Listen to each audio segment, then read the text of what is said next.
Welcome to Whispers of the Night. This is Adam, your host for today's mystery.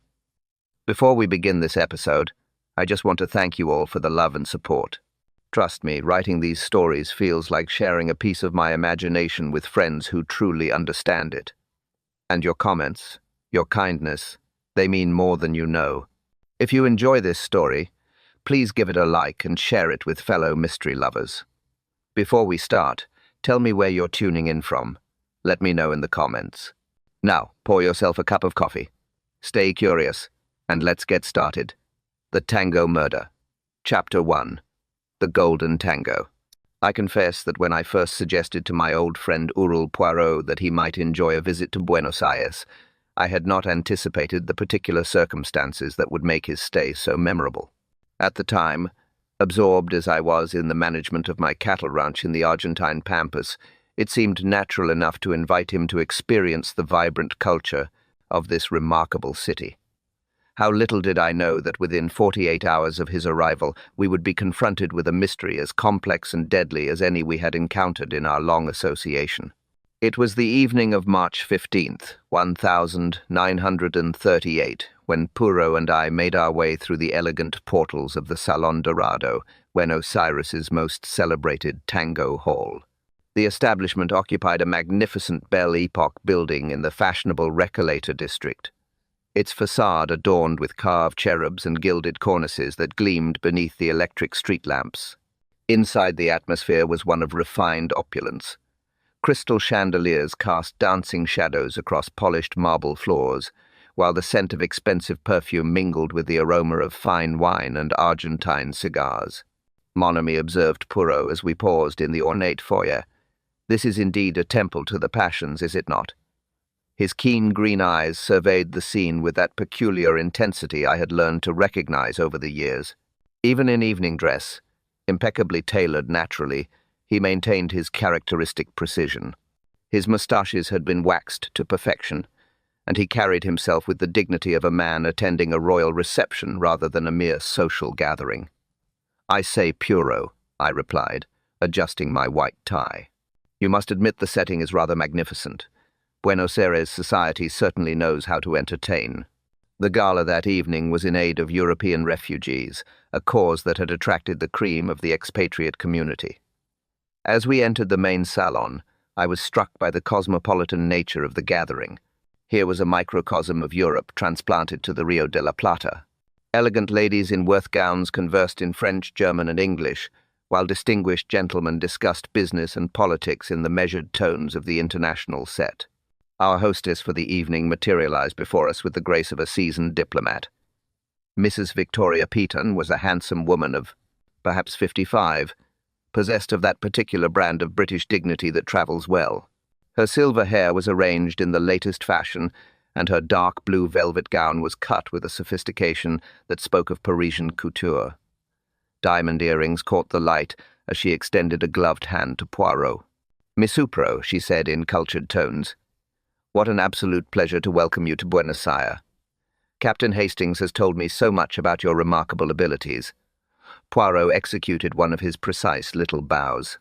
"Madame Peyton, the pleasure is entirely mine. Your reputation for charitable works has travelled even to London." A slight flush coloured her cheeks at the compliment. "You are too kind. I do what I can for our fellow Europeans who have found themselves displaced by recent events. These are troubled times, Miss Poirot." Indeed, the shadow of European politics seemed to hover over the gathering despite the festive atmosphere. Conversations would drift from the latest fashions to hush. Discussions of developments in Austria and Czechoslovakia. The guests, I noticed, formed natural clusters based on nationality and political sympathy, though all maintained the veneer of social civility. It was then that the evening's entertainment began. The lights dimmed, and onto the small stage stepped a vision that caused a perceptible stir throughout the salon. Señorita Carmen Delgado was perhaps 28, with raven-black hair arranged in an elaborate chinon and skin like café au lait. Her crimson gown clung to her figure with an audacity that would have been scandalous in London, but seemed perfectly natural in this exotic setting. As she began to sing a haunting melody in Spanish that spoke of lost love and betrayal, Her dark eyes swept the room with an intensity that seemed to touch each listener personally. "Magnify," murmured Poirot beside me. "She has the gift, that one, to make each person believe she sings for him alone." I followed his gaze and observed something curious. While the majority of the audience was captivated by the performance, Mrs. Peaton's attention seemed divided. Her eyes moved frequently to a tall, fair-haired man standing near the French windows that opened onto the patio garden. He was perhaps 40, with the bearing of European nobility and the tan of someone accustomed to outdoor pursuits. There was something in Mrs. Peaton's expression, a mixture of anxiety and longing that struck me as oddly intense for a woman of her evident sophistication. The song ended to thunderous applause, but I noticed that the handsome stranger had slipped away toward the garden during the final verses. Carmen's eyes had followed his departure with an expression I could not quite read. "An interesting evening already presents itself," observed Poirot quietly as the applause died away and conversation resumed. "The human heart, mon ami, it reveals itself in the smallest gestures, does it not?" As if, to underscore his observation, Mrs. Peaton excused herself from a group of admirers and moved purposefully toward the same French windows through which the mysterious gentleman had disappeared. The patio garden beyond was illuminated by strings of electric bulbs, and I could see couples strolling among the flowering jacaranda trees and ornate dovecotes that housed Mrs. Peaton's prized collection of white doves. The evening was warm, filled with the perfume of jasmine and the distant sound of tango music drifting from a neighboring cafe. It seemed impossible that within a few hours this scene of elegant pleasure would be transformed into the setting for a crime that would challenge even Poirot's remarkable powers of deduction. Chapter 2. Whispers in the Night. The evening progressed with that peculiar intensity that seems to characterize gatherings where diverse personalities are thrown together by circumstance rather than natural affinity. As Pooh and I circulated among the guests, I became increasingly aware of the undercurrents that flowed beneath the polished surface of Buenos Aires society. Captain Hastings called a voice behind us, and I turned to find myself face to face with Dr. Heinrich Müller, a distinguished gentleman of perhaps 60, whom I had met briefly upon our arrival. His English was precise, but heavily accented, and there was something in his pale blue eyes that suggested depths carefully concealed. "Dr. Müller," I replied cordially, "I trust you are enjoying the evening." Indeed, though one cannot help but be reminded of similar gatherings in Vienna before. He paused, his expression darkening momentarily. "But we must not dwell on the past, must we? The present offers its own complexities." Poirot had been listening with that air of polite attention he adopted when gathering information. "You have been long in Argentina, Herr Doctor. 3 years now. Like many of us here, I found it prudent to seek new horizons." Dr. Müller's smile was thin. "Mrs. Peaton has been most generous to those of us who arrived with little more than our professional qualifications. She is indeed a lady of considerable charitable instincts," I observed. But charity, it sometimes comes with its own price, does it not?" murmured Poirot thoughtfully. "Doctor," Müller's eyebrows rose slightly. "An interesting observation, Meu Poirot. Mrs. Peaton is certainly thorough in her interest in those she assists." Before Poirot could pursue this intriguing line of conversation further, we were interrupted by the arrival of a striking couple. The man was the same fair-haired individual I had noticed earlier, tall, broad-shouldered, with the kind of classical features that suggested noble ancestry. His companion was a petite brunette with nervous, darting eyes and hands that fluttered constantly at her jewelry. "Allow me to present Klaus von Habsburg," said Dr. Müller, with a formality that bordered on stiffness. "Anfra Elizabeth Richa Klaus. This is the famous detective Monsieur Hercule Poirot and Captain Hastings." Von Habsburg inclined his head with aristocratic grace. "The reputation of Monsieur Poirot has reached even to our small community here. We are honored by your presence." His English was excellent, though tinged with a slight Austrian accent. There was something magnetic about his personality, a confidence that drew attention without effort. I could well understand why he might have captured the interest of both Mrs. Peaton and the beautiful Carmen Delgado. "You are too kind," replied Poirot. "And you, Herr von Habsburg, You also find Argentina congenial after Europe. A shadow crossed the man's handsome features. One adapts. Monsieur. The political climate in Austria became uncomfortable for those of us with certain family connections. Fra Rich's nervous laugh tinkled like breaking glass. Klaus is too modest. He has made quite a success here, haven't you, darling? The ladies of Buenos Aires society find his European manners quite irresistible. There was something sharp in her tone, a bitter edge that made me glance at her more closely. Her fingers worried at a diamond bracelet, and I noticed that her wrists bore faint marks that might have been bruises, though the dim lighting made it difficult to be certain. At that moment, Carmen Delgado approached our group, having changed from her performance gown into a more subdued dress of midnight blue silk. Up close, she was even more striking than she had appeared on stage.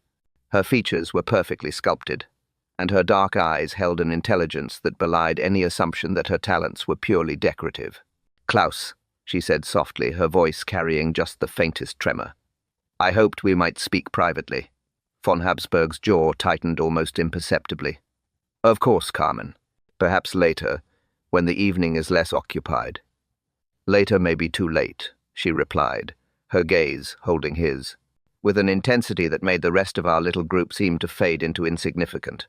The tension between them was palpable, and I noticed that Fra Richter had gone quite pale. Before anyone could respond, however, Mrs. Peaton materialized beside us with the timing of someone who had been observing from a distance.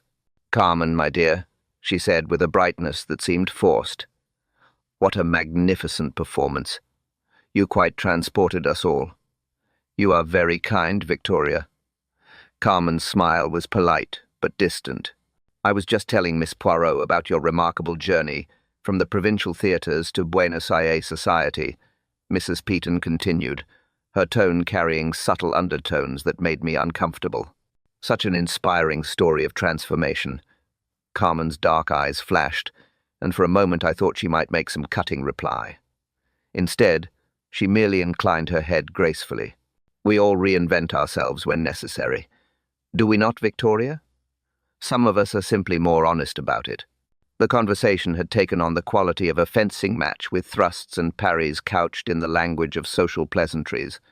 Poirot, I noticed, was observing each participant with the focused attention of a naturalist studying exotic specimens.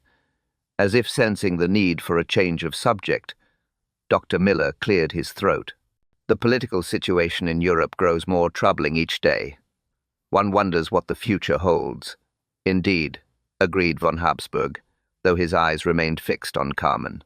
"Revolution has a way of redistributing fortune and misfortune alike." "Some revolutions are more personal than political," observed Carmen quietly, and I saw Mrs. Peaton's grip tighten on her evening bag. The group began to disperse as the evening drew toward its close, but not before I caught several meaningful glances exchanged between our various companions. Mrs. Peaton's expression as she watched von Habsburg escort Carmen toward the garden was particularly revealing, a mixture of pain, anger, and something else that might have been desperation. "Most instructive," murmured Poirot, as we found ourselves momentarily alone near the French windows. Through the glass we could see figures moving among the shadows of the patio garden, where the white doves cooped softly in their ornate coats. The evening air carried the sound of muted conversation and the distant strains of a melancholy tango from somewhere beyond the garden walls. It was a scene of romantic beauty. Yet I could not shake the feeling that beneath the surface of this exotic paradise, dangerous currents were beginning to stir. Chapter 3. Death Among the Doves. I was awakened the following morning by an insistent knocking at the door of our hotel suite. The clock on the mantelpiece showed barely 7, and the golden light streaming through the windows suggested another glorious Buenos day. Beside me, Poirot was already sitting up in bed, his hair, which he never allowed anyone to see in its natural state, covered by a silk nightcap. "Mon ami," he said quietly, "I fear our peaceful morning is about to be disturbed." The knocking continued, accompanied now by urgent voices in Spanish. I threw on my dressing gown and hurried to the door, where I found a uniformed police officer and a young man in civilian clothes whose agitated expression spoke of serious trouble. Senor Hastings, the young man asked in accented English. I am Miguel Santos, secretary to Senora Pemberton, and there has been... He paused, struggling with the words. Please, you must come at once. Senora Piton is dead. The words struck me like a physical blow. Dead? But how? When? She was found this morning in the patio garden of the Salon Dorado. The police. They say it is murder. Within the hour, Poirot and I had dressed and accompanied Santos and the police officer to the scene of the tragedy. The Salon Dorado, which had seemed so elegant and welcoming the previous evening, now wore an atmosphere of grim solemnity. Police barriers cordoned off the entrance, and uniformed officers moved purposefully about their duties. Inspector Carlos Ramirez, a stocky man with intelligent dark eyes, and a carefully waxed mustache that seemed to pay homage to my friend's own magnificent facial hair, greeted us in the main salon. Monsieur Poirot, he said in excellent English, your reputation precedes you even to Buenos Aires. I confess, I had hoped never to require your particular expertise, but circumstances have conspired otherwise. Alas, replied Poirot gravely, murder, it has a way of appearing when least expected. You will permit me to examine the scene. Of course, though I must warn you, it is most disturbing. Inspector Ramirez led us through the French windows into the patio garden. In the bright morning sunlight, the scene was transformed from the romantic bower I remembered into something far more sinister. The jacaranda trees cast dappled shadows across the flagstone paths, and the ornate dovecotes stood silent, their usual soft cooing replaced by an ominous quiet. Mrs. As Victoria Peaton lay near the central fountain, her evening gown of dark blue velvet spread around her like the petals of some exotic flower. But it was not the position of the body that struck me most forcibly. It was the extraordinary sight of hundreds of white dove feathers scattered in a perfect circle around her form. Dear, breathed Poirot, and I saw his green eyes narrow as he began his characteristic, methodical examination of the scene. The medical examiner estimates the time of death between midnight and 2 this morning, Inspector Ramirez explained. She was strangled with her own silk scarf. You can see it there beside the body. But it is this business with the feathers that has us puzzled. I knelt carefully beside my friend as he studied the arrangement of feathers. They were pristine white, perfectly formed, and distributed with what seemed almost ceremonial precision. The dovecotes, I observed, they appear undisturbed. Precisimo, murmured Poirot, and yet we have here perhaps 200 feathers, all apparently from white doves. Most curious, is it not? Inspector Ramirez nodded, grimly. We believe the feathers were placed there deliberately, perhaps as some form of political symbolism. Senora Pemberton, as you may know, was quite outspoken in her support of refugees fleeing the fascist movements in Europe. The white dove, it is a symbol of peace, but it can also represent martyrdom. You suspect a political motive? I asked. It seems most likely we have identified several guests from last evening's gala who possessed questionable political affiliations. There was considerable tension in the expatriate community regarding developments in Europe. Poirot had moved away from the body and was now examining the dovecotes themselves with minute attention. The structures were elaborate affairs of wrought iron and gilt, standing perhaps 8 feet high and housing what appeared to be several dozen birds. Inspector, he called softly, you will observe that these coats contain precisely the correct number of doves. None are missing. Missing? Ramirez looked confused. If the feathers came from Madame Peaton's own birds, one would expect some evidence of disturbance, would one not? Yet the birds appear calm, well-fed, and completely undisturbed by the events of the night. I followed Poirot's reasoning with growing excitement. You mean the feathers came from somewhere else? Say possible, but more than that. Observe the arrangement. He gestured toward the scattered feathers. They form an almost perfect circle, each feather placed with care. This was not the random scattering one would expect from disturbed birds or even from feathers thrown hastily about. This was deliberate, artistic even. Inspector Ramirez frowned. You believe the killer arranged them for symbolic effect. The killer arranged them for some purpose, Poirot replied carefully. Whether symbolic or practical remains to be determined. As we stood contemplating the scene, Dr. Mueller appeared at the garden entrance, his face pale with shock. Behind him Camel Klaus von Habsburg, and I noticed that the handsome Austrian's usually immaculate appearance was somehow disheveled. His collar was askew, and there were dark circles beneath his eyes. Mine got whispered Dr. Mueller. "Victoria, how is this possible?" Von Habsburg said nothing, but his eyes fixed on the scattered feathers with an expression I could not interpret. Was it surprise, horror, or something else entirely? "Gentlemen," said Inspector Ramirez formally, "I must ask you all to remain available for questioning. This investigation has only just begun." As the morning wore on, other guests from the previous evening began to arrive, some drawn by curiosity, others apparently summoned by the police. Carmen Delgado appeared shortly after 9, dressed in severe black that somehow emphasized rather than diminished her striking beauty. Her composure was perfect, but I noticed that her hands trembled slightly as she crossed herself upon seeing the body. Poirot continued his examination with characteristic thoroughness, photographing the scene in his memory with those remarkable green eyes. I could see him noting details that escaped my observation entirely. The precise angle of Mrs. Peaton's head, the distribution of the feathers, the condition of the surrounding plants and pathways. "Most instructive," he murmured as we finally prepared to leave the garden. "Très instructive indeed." The white doves had begun their soft cooping once more, as if the morning's disturbance had never occurred. But I knew that for those of us who had witnessed this scene, the memory of Victoria Peaton lying among the scattered feathers would remain vivid long after the Buenos Aires sun had bleached the flagstones clean. Chapter 4. Shadows of the Past.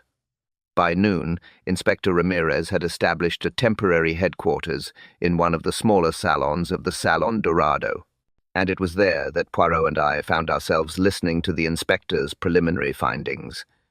The room, which had doubtless witnessed countless elegant conversations, now bore the stark efficiency of a police inquiry.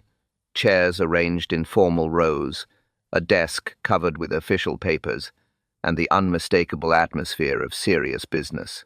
The political angle grows more compelling with each interview, Inspector Ramirez explained as he consulted his notes.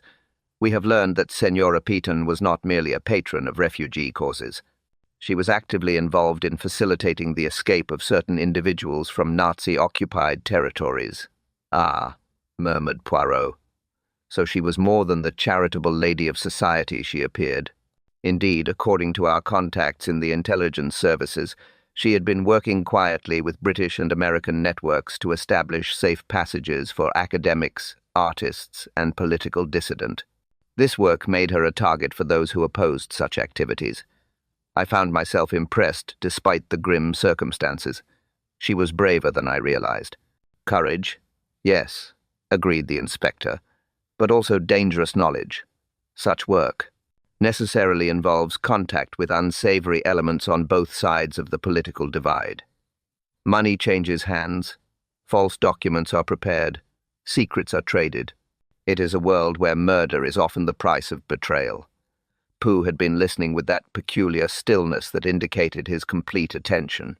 "And among last evening's guests, you have identified potential agents of such hostile interests." Inspector Ramirez nodded gravely. "Klaus von Habsburg, for instance. Our records indicate that despite his claims of fleeing Austria for political reasons, he may have maintained connections with certain fascist organizations. His financial circumstances improved dramatically after his arrival in Buenos Aires, yet he has no visible means of support." "Interesting," I observed. "He certainly seemed to command considerable attention from the ladies last evening." "Precisum," said Poirot thoughtfully. "And what of the other guests? Dr. Mueller, for example." Dr. Mueller presents a different sort of puzzle. His credentials as a refugee appear genuine. He lost his position at the University of Vienna when the Nazis dismissed all Jewish faculty. However, he has been observed in the company of individuals known to be involved in revolutionary activities here in Argentina. It is possible he was recruited by communist networks seeking to eliminate what they saw as a bourgeois collaborator. The inspector's theory was logical, yet something about it troubled me. Perhaps it was the memory of the previous evening's social currents, the jealousies and personal tensions that had seemed so much more immediate than political abstractions. "You will permit me to examine these political theories more closely?" asked Poirot. "Of course, in fact, I hoped you might consent to interview some of the principals yourself. Your methods are unconventional but effective." Our first interview was with Klaus von Habsburg, who had been waiting in an adjacent room under the watchful eye of a police constable. The man who entered Inspector Ramirez's makeshift office was a study in controlled tension. His handsome features were composed, but I noticed a tightness around his eyes that suggested considerable strain. "Von Habsburg," began Poirot courteously, "I trust you will forgive the necessity of these questions. They are, I assure you, merely routine." "I understand completely, Monsieur Poirot. This tragedy has shocked us all." Von Habsburg's English remained perfect, though I detected a slight hoarseness in his voice. "You were acquainted with Madame Peaton for how long?" "Nearly 2 years. She was generous to those of us who arrived here with little more than the clothes on our backs, and the nature of this generosity, a slight hesitation. Financial assistance initially, introductions to Argentine society, she helped many of us establish new lives." Poirot nodded sympathetically. "Such assistance must have created a bond of gratitude." "Indeed." Von Habsburg's jaw tightened almost imperceptibly, though Victoria could be demanding in her expectations. Demanding? She took a maternal interest in those she helped. Sometimes her advice regarding personal matters was more extensive than one might prefer. I caught Poirot's eye and saw that he too had noted the subtle shift in tone when von Habsburg spoke of Mrs. Peaton's advice. "And last evening after the gala you remained at the Salon Dorado for some time." "I left shortly after the formal entertainment concluded, perhaps 11:30 or midnight." "Alone?" Another hesitation. "Longer this time?" "Yes, I believe so." "You believe so, Herr von Habsburg." "The evening was somewhat emotionally charged. I may not recall every detail with perfect clarity." After von Habsburg departed, Inspector Ramirez shared additional intelligence that had arrived from his contacts in the government. It appears that Mrs. Peaton had recently received threats. He reported anonymous letters warning her to cease her refugee assistance activities. The language suggested either Nazi sympathizers or Argentine nationalists opposed to European interference in local politics. "Most convenient," observed Poirot dryly. "Anonymous threats create suspicion without providing specific targets for investigation. You doubt their authenticity?" "I doubt nothing, mon ami. But I observe that anonymous threats are easily fabricated by those who wish to suggest political motives, where personal ones might be more accurate." Our next interview was with Carmen Delgado, who arrived wearing the same severe black dress she had worn to the crime scene that morning. Up close, her composure was even more impressive. She answered questions with quiet dignity, her dark eyes never wavering from Poirot's face. "Señorita Delgado," Poirot began gently, "you knew Madame Péon well. Victoria was kind to me when I first came to Buenos Aires. She opened doors that might otherwise have remained closed, and in return, I performed at her charitable events. I provided companionship when she was lonely. There was something in the way she said companionship that suggested layers of meaning I could not quite grasp. The relationship was entirely harmonious. Carmen's perfect composure flickered for just a moment. Victoria could be protective, sometimes overly so. Protective of you, or protective of others from you? The question hung in the air like smoke from an extinguished candle. Carmen's eyes flashed, and for an instant I saw beneath her calm exterior to something harder and more dangerous. "Victoria had strong opinions about appropriate behavior," she said finally. "We did not always agree." After Carmen left, Poirot sat in thoughtful silence for several minutes. The afternoon sun slanted through the windows, illuminating dust motes that danced in the air like tiny spirits. "The political theory, it is seductive," he said at length. "Anonymous threats, fascist agents, revolutionary networks. It provides a framework that explains much while revealing little. But you're not convinced. I am convinced, mon ami, that human nature remains constant regardless of political circumstances. Love, jealousy, greed, revenge. These are the motives that drive most murders. Politics may provide the costume, but rarely the true performance. The shadows were lengthening as Inspector Ramirez concluded his briefing for the day. The scattered white feathers in the garden outside seemed to glow in the fading light, still maintaining their mysterious, perfect circle around the spot where Victoria Peaton had met her death. Chapter 5. The Tango of Deception. The following morning found Poirot and me taking breakfast on the terrace of our hotel, the Plaza Deo spread out before us in all its colonial grandeur. The events of the previous day had left me somewhat shaken, and I found myself studying the faces of passers-by with newfound suspicion. How easily the veneer of civilization could conceal the most primitive passions. "You are thinking deep thoughts, mon ami," observed Poirot as he carefully arranged his coffee cup and saucer with characteristic precision. "I confess I'm struggling to understand the connections between all these people," I replied. "The political theory seems plausible enough, yet your questions yesterday suggested you suspect something more personal. Ah, more view of the political motive. It is like the tango, is it not?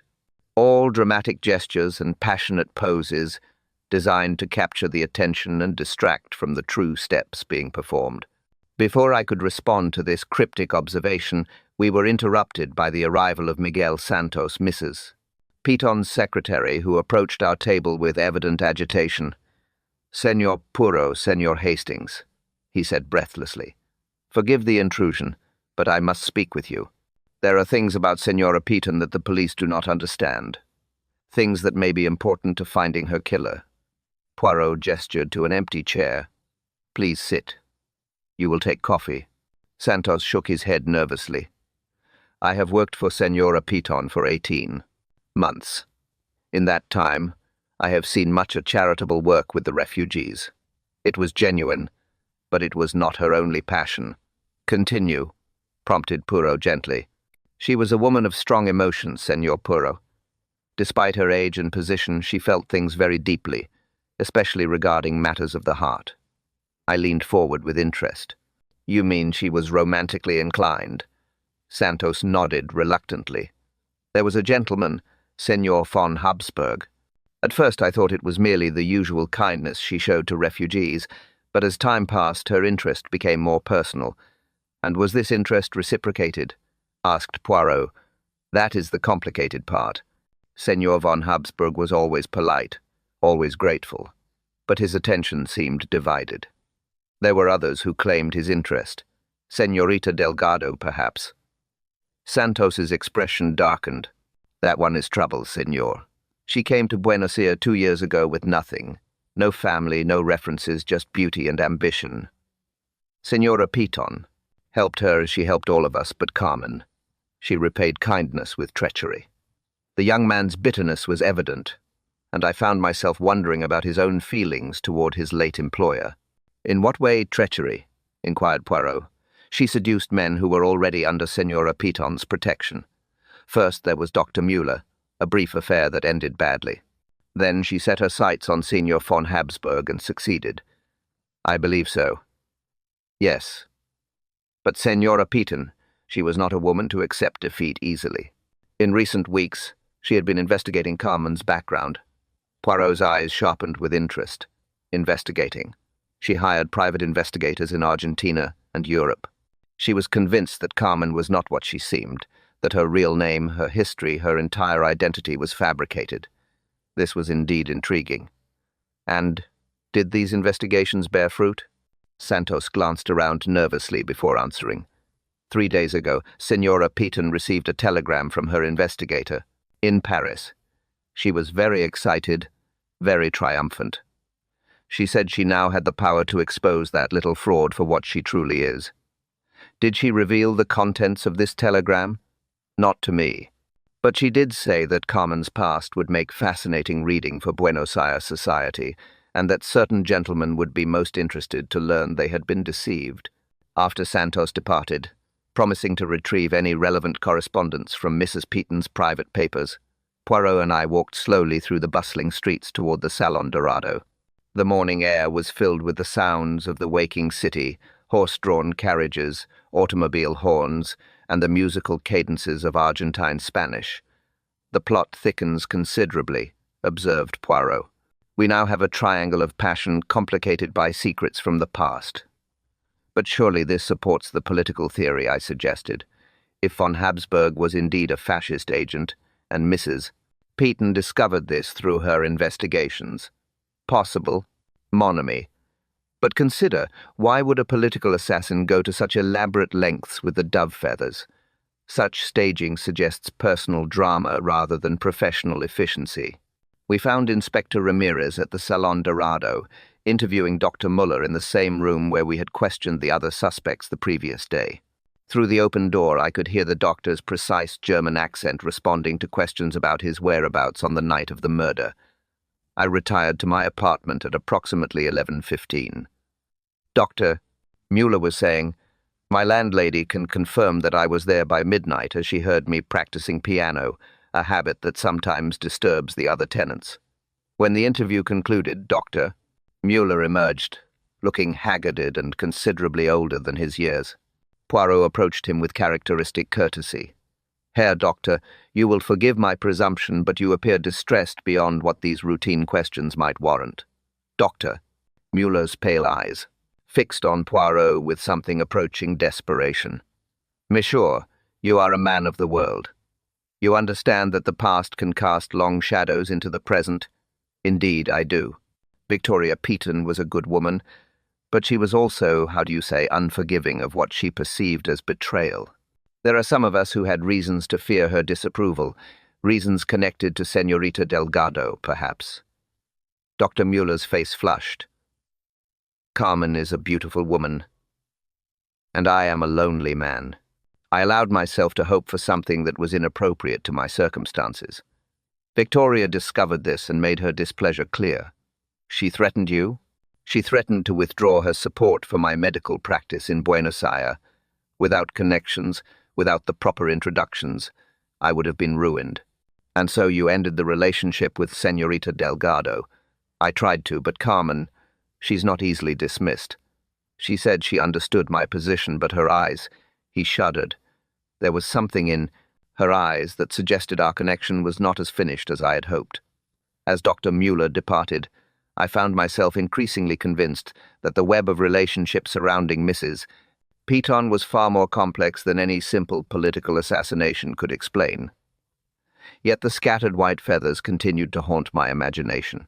Their perfect circular arrangement seemed to mock our efforts to understand their significance.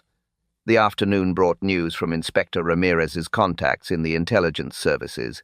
The anonymous threats against Mrs. Peyton had been traced to a radical nationalist group known for targeting foreign influence in Argentine politics. Several members had been questioned and released, but their alibis for the night of the murder were suspiciously convenient. Yet, as we stood once again in the patio garden where Victoria Peyton had met her death, Poirot seemed less interested in these political developments than in the physical evidence that remained. He spent long minutes studying the dovecotes, the positioning of the fountain, and the precise arrangement of the crime scene. The white feathers gleamed in the late afternoon sun, still maintaining their mysterious perfection, despite 2 days of weather and the passage of investigators. Whatever method had been used to secure them in place, it had been both deliberate and effective, a detail that spoke of careful planning rather than spontaneous political violence. Chapter 6. Feathers and Cold Cream. The third day of our investigation dawned grey and overcast, the Buenos Aires sky matching the somber mood that had settled over our inquiry. I found Poirot in our hotel sitting room, surrounded by what appeared to be every newspaper published in the city, their headlines screaming variations of British widow, murdered, and political assassination rocks Buenos Aires society. The press. "They love a good mystery," he observed, without looking up from a particularly sensational account, "but they see only the surface drama, the exotic setting, the political intrigue, the scattered feathers. They miss the small details that speak the loudest truths." "Such as?" I inquired, settling into the chair opposite him. "Such as this," he replied, producing a small magnifying glass from his waistcoat pocket. "Yesterday, while Inspector Ramirez pursued his political theories, I conducted my own examination of those mysterious feathers. He reached into an envelope and withdrew a single white dove feather, handling it with the delicacy of a jeweler examining a precious stone. Observe, mon ami. This particular feather was located at the northeastern edge of the circle, approximately 18 inches from Madame Peaton's left shoulder. I peered through the magnifying glass as directed. At first, the feather appeared identical to all the others we had observed, pristine white, perfectly formed, and showing no signs of having been plucked from a living bird. But as Poirot adjusted the angle of the light, I began to discern something unusual. There appears to be some sort of residue on the shaft, I said slowly. Precisimo, a waxy substance, slightly pink in color with a distinctive texture and scent. Wax from a candle, perhaps? Normani. This is cold cream, the theatrical variety used by stage performers to prepare their skin for makeup and to conceal minor imperfections. The significance of this discovery struck me like a physical blow. Theatrical cold cream. But that would suggest a connection between our crime scene and someone involved in stage performance. Someone who had handled this feather while wearing such cream on their hands. Pooh carefully returned the feather to its envelope and consulted his pocket watch. I have arranged to meet Inspector Ramirez at the Salon Dorado in 1 hour. There are certain experiments I wish to conduct and certain questions I must ask. The journey to the Tango Hall was accomplished in contemplative silence, both of us absorbed in the implications of Poirot's discovery. The overcast sky seemed to press down upon the city like a grey blanket, and I found myself shivering despite the mild temperature. At the Salon Dorado, Inspector Ramirez greeted us with news of his own. "We have made progress on the political front," he announced. 3 members of the nationalist group have been taken into custody for questioning. Their leader, a man named Valdez, has a history of violence against European expatriates. "Most interesting," replied Poirot politely, "and their alibis for the night in question, conveniently vague. I claim to have been at a political meeting that ended late, but no one can provide specific times or reliable witnesses." Poirot nodded thoughtfully. "Before we proceed with these political suspects, Inspector, I wonder if you might permit me to conduct one small experiment in the patio garden." "Of course. What did you have in mind?" "I wish to test a theory regarding the placement of those feathers. It will require the assistance of one of your men, and perhaps 30 minutes of undisturbed observation." Inspector Ramirez readily agreed, and we made our way to the scene of the crime.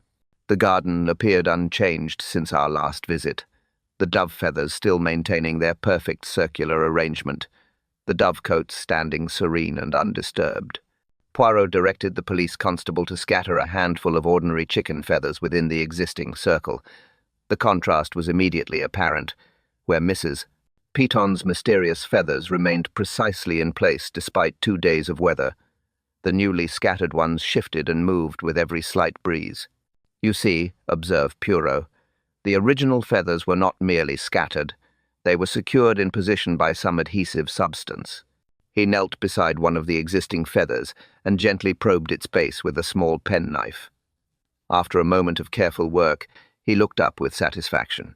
"Voila! A small quantity of theatrical wax, the same substance used by stage performers to attach false whiskers and other theatrical elements." I felt the pieces of the puzzle beginning to shift and realign in my mind. Someone with access to theatrical supplies placed these feathers deliberately. Someone with both access and experience in their use. Poirot corrected. "The application is quite professional, invisible, unless one knows precisely where to look." At that moment, Carmen Delgado appeared at the garden entrance, accompanied by Miguel Santos. She was dressed in a simple black dress that somehow emphasized her natural elegance, and her dark eyes surveyed the crime scene with an expression I could not quite interpret. "Señorita Delgado," called Inspector Ramirez formally. "We have some additional questions if you would be so kind." "Of course," she replied, though I noticed a slight tension in her voice. "I am at your disposal." Poirot approached her with his characteristic courtesy. "Señorita, you are familiar with the use of theatrical cosmetics in your professional work.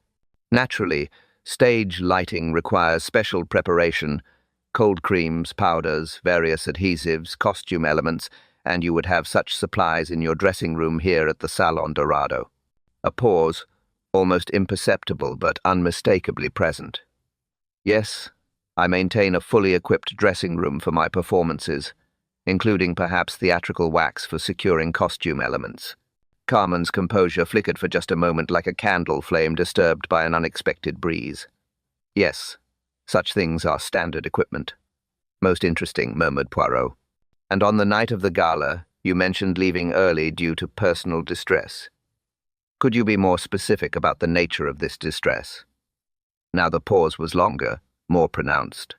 Carmen's dark eyes moved from Poirot to Inspector Ramirez to the scattered feathers at our feet. I had received disturbing news about my family in Europe, she said finally. Personal matters that required privacy to contemplate. I see. And this news came how? By telegram letter? ? By telephone. A call to the Salon Dorado during the evening. Miguel Santos, who had been listening quietly, suddenly looked confused. But, Señorita Carmen, there were no telephone calls for you that evening. I would have remembered. Carmen's eyes flashed dangerously. You are mistaken, Miguel. The call came during your break. But I did not take a break until after. Gentlemen, interrupted Poirot smoothly, perhaps we might continue this discussion in more comfortable surroundings. The tension in the garden was now palpable, as if the very air had thickened around us. Carmen's perfect composure had developed hairline cracks, and I could see her struggling to maintain the facade of cooperative innocence. As we prepared to move indoors, Poirot paused beside the dovecotes, his keen eyes studying the birds within. The white doves cooped softly, their gentle sounds a stark contrast to the drama unfolding in their peaceful domain. The overcast sky seemed to press closer, and I had the distinct impression that we were approaching some crucial revelation that would transform our understanding of the entire mystery. Chapter 7. The truth behind the performance. The confrontation that Inspector Ramirez had been building toward came that very afternoon. Word had spread through the expatriate community that arrests were imminent in the Peaton murder case, and by 3, a small crowd of the curious and concerned had gathered outside the Salon Dorado. The grey sky seemed to mirror the somber mood as we assembled once again in the elegant salon that had become our makeshift courtroom. Poirot had requested that all the principal figures be present. Klaus von Habsburg, Dr. Müller, Carmen Delgado, and several others who had attended the fatal gala. Inspector Ramirez sat at the head of the room with his files spread before him, while uniformed officers stationed themselves discreetly near the exits. May Ami, began Poirot, rising, to address the gathering. We are here today because a woman has died under circumstances most puzzling. The evidence points in many directions. Political conspiracy, revolutionary violence, crimes of passion. But evidence, like the tango itself, can be made to tell different stories depending upon how one chooses to interpret its steps. I noticed Carmen Delgado sitting with remarkable composure in the front row, her hands folded quietly in her lap. Only the slight tremor in her fingers betrayed any inner tension. Inspector Ramirez has built a compelling case for political assassination. Poirot continued. Anonymous threats, fascist agents, revolutionary networks, all very dramatic, all very believable. But I find myself troubled by the staging of this crime. He moved to stand beside a large photograph of the crime scene that had been mounted on an easel. The image showed Mrs. Pemberton's body surrounded by the perfect circle of white feathers.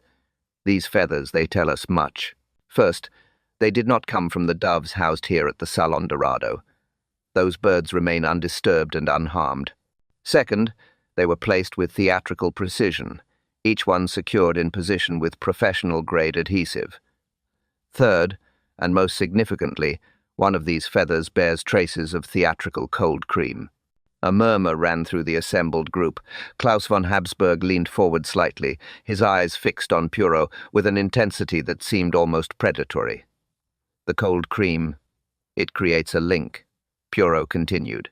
Not to political revolutionaries or fascist agents, but to the world of stage performance. Someone with professional knowledge of theatrical cosmetics handled these feathers while such cream was on their hands. Carmen Delgado's composure cracked almost imperceptibly. I saw her glance quickly toward the exits as if calculating distances and possibilities. "But the cold cream tells us even more than this," said Poirot, his voice taking on that particular tone he adopted when approaching his final revelation. "Such cosmetics are used not merely for stage makeup, but also to conceal imperfections, bruises, for instance, that might tell unwelcome stories." Dr.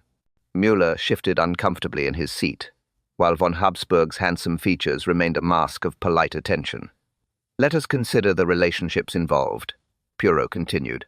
Madame Peyton, a woman of mature years but passionate temperament, devoted to Herren Habsburg; Senorita Delgado, young, beautiful, and equally attracted to the same gentleman, both women vying for his attention, both possessing information that could damage the other.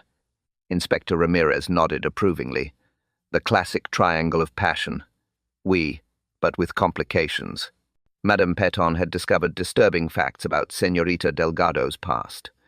Information that would have destroyed her position in Buenos Aires society. Meanwhile, Senorita Delgado possessed knowledge of another sort. Carmen's dark eyes flashed dangerously. "I don't know what you're implying, Miss Poirot." "I am implying nothing, mademoiselle. I am stating facts. You knew that Herr von Habsburg's attentions came at a price, that his charm masked a violent temperament. The bruises on your wrists, which you concealed with theatrical makeup, told that story clearly enough." Von Habsburg half rose from his chair. "Now see here, Poirot." "Please, Missy, remain seated," said Inspector Ramirez firmly. "Continue, Miss Poirot." Madame Pemberton had noticed these signs of abuse. She had, in fact, planned to use this knowledge not to protect Senorita Delgado, but to drive her away from von Habsburg permanently. She arranged to meet Carmen in the garden after the gala to deliver her ultimatum. The room had fallen completely silent. Even the sounds from the street seemed muted, as if the entire world was holding its breath. But Carmen arrived at that meeting with her own plans. Poirot continued relentlessly. She had endured enough violence, enough threats, enough competition from an older woman who used wealth and social position as weapons. When Madame Peyton threatened to expose her past and steal Klaus away with promises of marriage and security, Carmen's control finally snapped. "This is ridiculous," Carmen said, but her voice lacked conviction. "You have no proof." "Ah, but I do," replied Poirot quietly.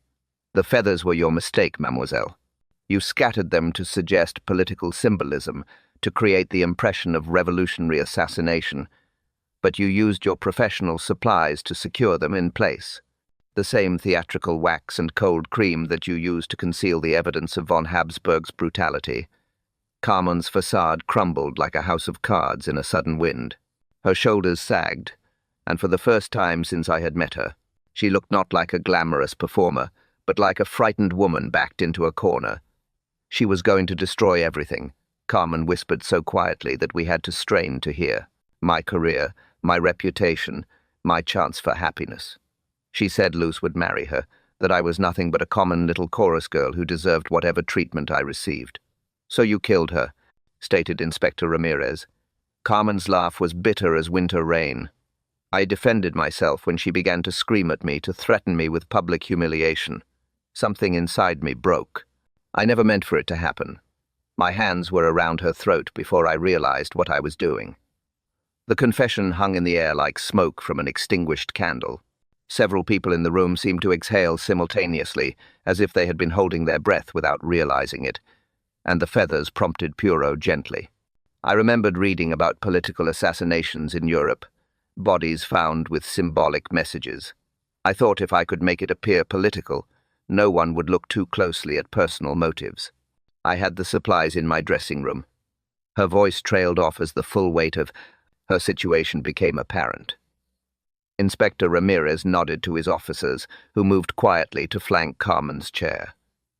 The grey afternoon light seemed to dim further as the tragic drama reached its conclusion. Outside, the white doves in their ornate coats resumed their gentle cooing, oblivious to the human tragedy that had unfolded in their peaceful domain. Chapter 8. The Final Curtain. The arrest of Carmen Delgado created a sensation throughout Buenos Aires that lasted well into the evening hours. As Poirot and I made our way back to our hotel through streets buzzing with excited conversation, I found myself reflecting on the tragic sequence of events that had led to this conclusion. "It seems almost incredible," I said as we settled into the quiet sanctuary of our sitting room, "that such passion could drive someone to murder." "Oh," Contre replied Poirot, carefully adjusting the antimaces on his chair before sitting down.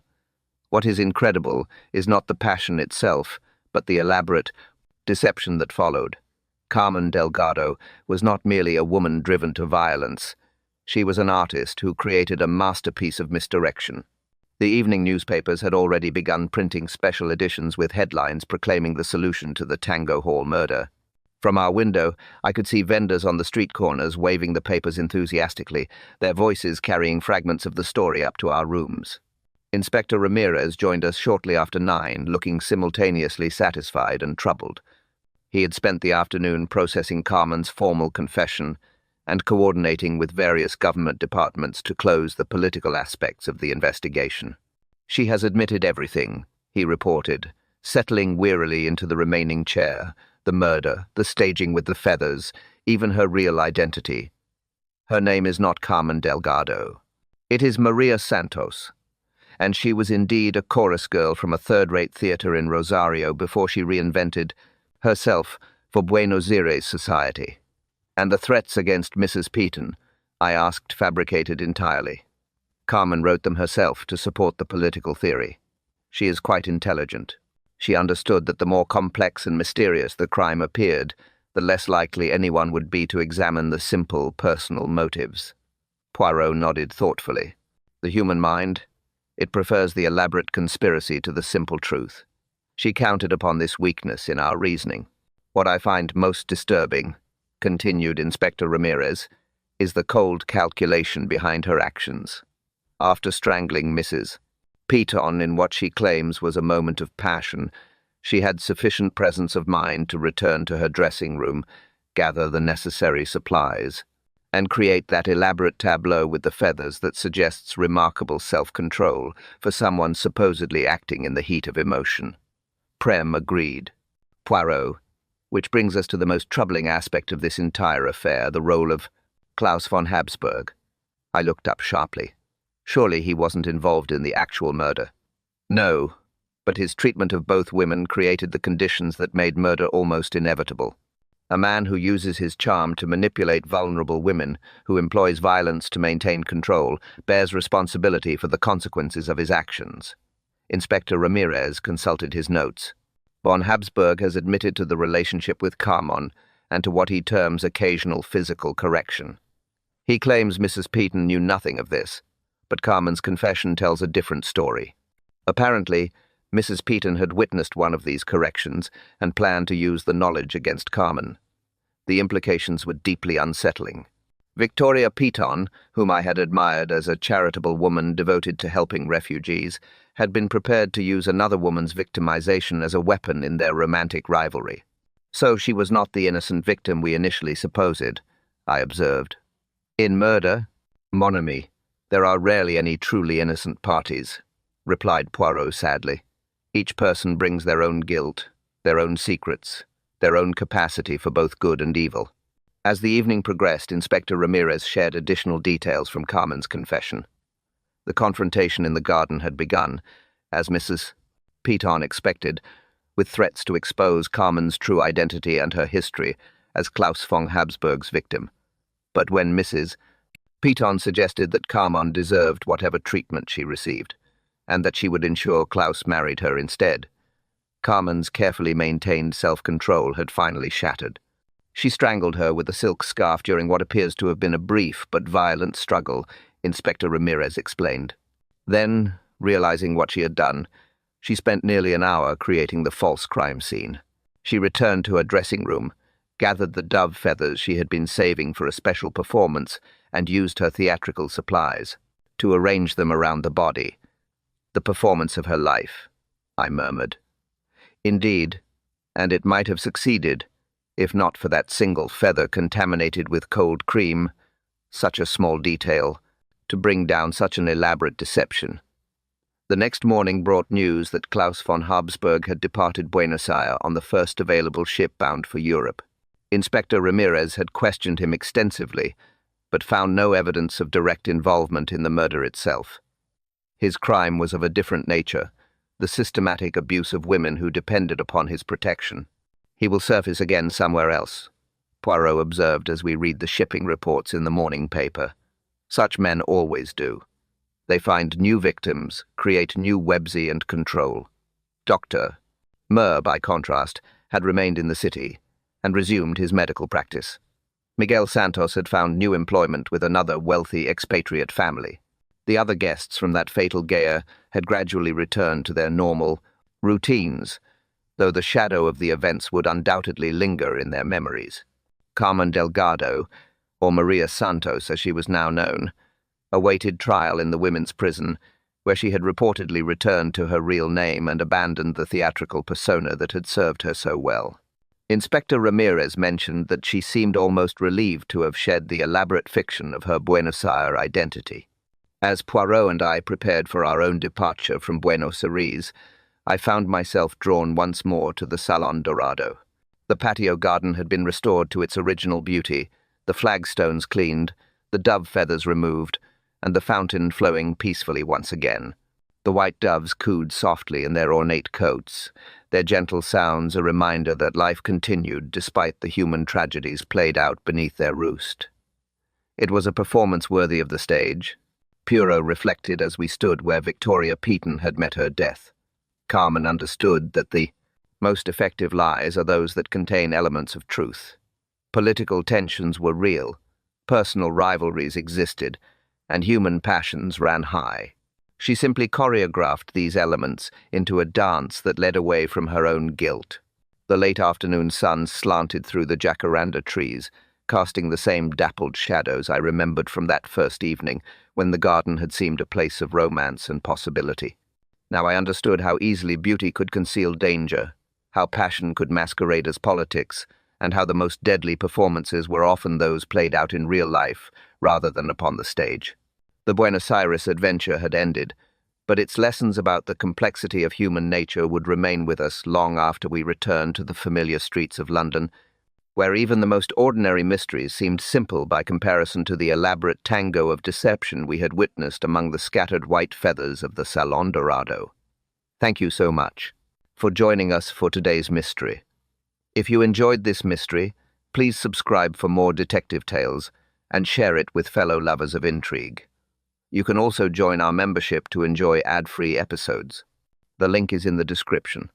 Until next time, stay curious, stay safe, and may your evenings always be filled with good stories and warm company.